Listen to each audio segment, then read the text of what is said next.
great day to look in the news and find the stupidest fucking story you could ever read that'll piss you off. Because Oklahoma legislators decided that AP US history is not American enough. So for those of you that don't know, there were some senators or legislators that decided, you know what?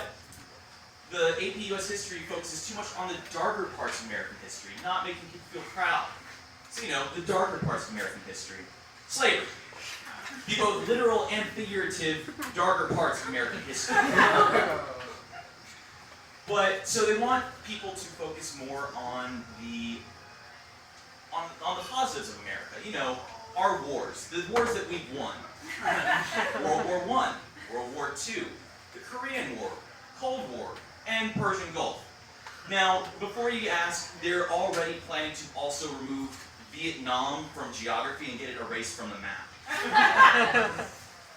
But there's also probably the best benefit for this is that students are finally going to be able to explain how slave owners were the true victims of the Civil War. Excuse me, I'm sorry, the War of Northern Aggression.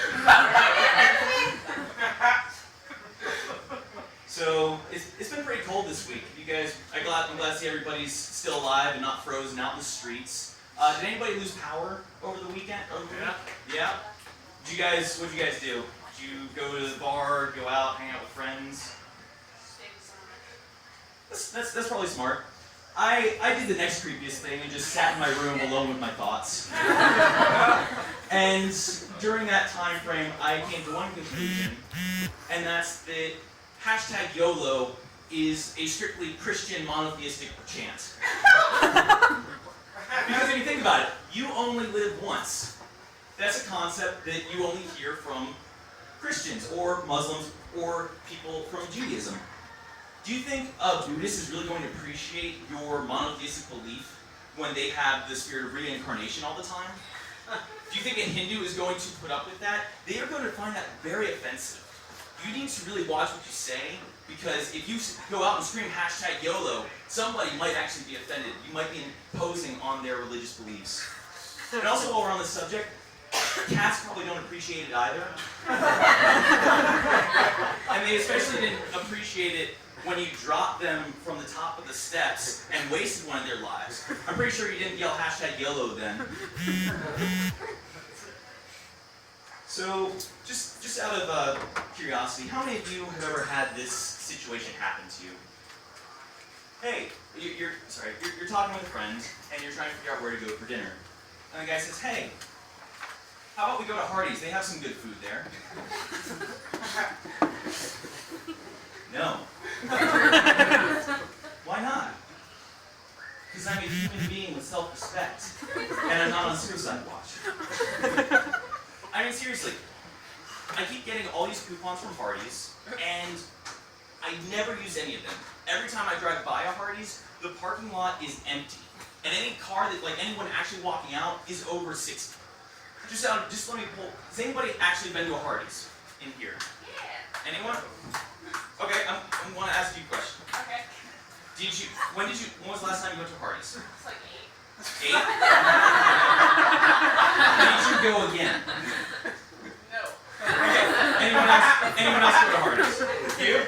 Yeah. Okay. Can I ask you a few questions as well? Are you or have you ever been an alcoholic? Do you have a meth addiction? Did you feel proud of your decisions after eating at Hardee's? Absolutely. Really?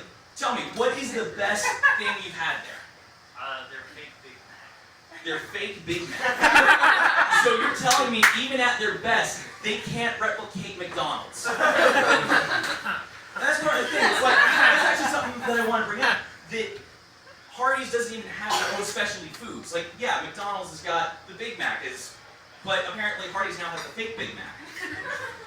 Every time I go by and see one of their pictures, it makes me sick because their advertisement policy or their PR has the same ideas of CSI, that if you enhance the picture, everything will look better. But when you see grease rolling down the side of the picture, then I want insulin before I even eat it.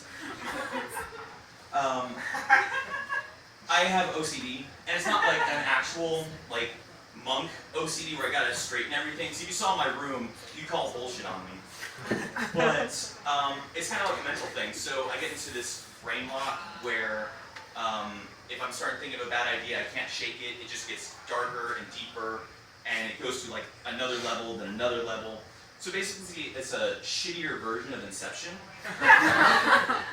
But it also has issues with like certain small things. Like I have to want to round up numbers to the nearest 10th or 10th place, or 10s or 5s. It has to be one of those two. And some guy on Facebook, a while ago, posted a link, and he was trying to start an argument. It was talking about in Ireland they found an orphanage that had like 796 dead babies found in the sewer. And of course, a normal person has the reaction, that's disturbing, that's terrible. But my brain decides, that's really sick. Couldn't you have just killed 4 more babies just so you can get to 800? Like, come on, you're already going to hell. Go big or go home. And on that bad note, thank you.